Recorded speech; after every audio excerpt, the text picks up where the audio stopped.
So next up is Ethereum, or the ticker symbol ETH.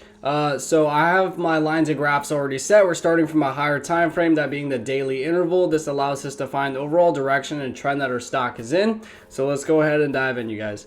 So today we're up almost 11% for the morning. You can see that we finally are starting to find a support all the way down here. Let me just get rid of some of these extra lines real quick so I don't confuse everybody.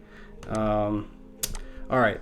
So you can see down here where we're at is a major support line, you guys. And if you look left, like Beyonce says, you can see underneath this was working as resistance for quite a bit of time until we broke above, bounced off of that level, came up, hit this minor resistance, pulled all the way back down to our major support. And you see we were bouncing around from this area multiple times until we initially bounced all the way up here.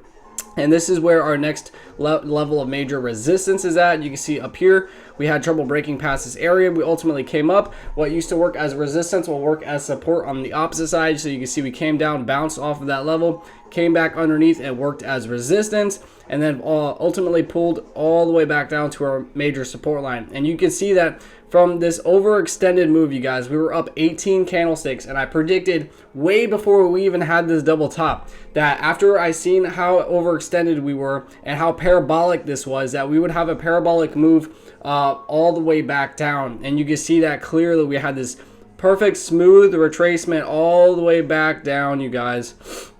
And so right now it's going to try to correct itself, and we just have to figure out the best ideal entry to get in. And as of right now, since we're resting on this support, I would consider this a good buy, but we kind of are all the way up here at the $2,300 level. And so we're kind of close to this minor resistance over here. So that's kind of an issue. So we want to either wait until we can break past the $2,500 level, and for at that point, it would show that buyers are stepping up and that we're trying to create this reversal, you guys.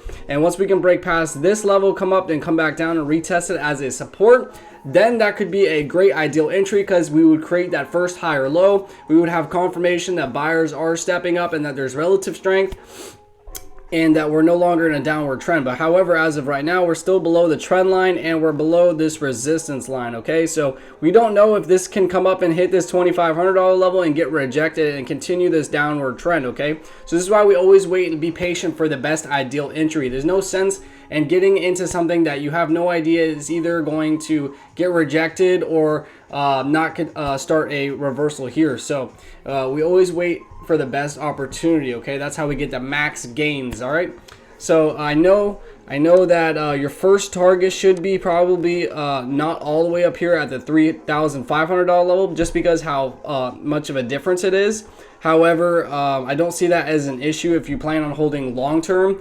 For short term traders, if we can break past the $2,500 level and come back down and retest it as a support and further show that we're in an upward trend, you could have maybe your first target at the $3,000 level and then all the way back up at the $3,500 level. Okay, so as of right now, you guys, let's just be patient and wait for this clear reversal. Okay, but other than that, I like to make these videos really short and sweet and informal, and if I did that, please hit that like and subscribe button. It allows us to create this content for you guys Monday through Friday. But other than that, I hope you guys have a beautiful day and happy trading.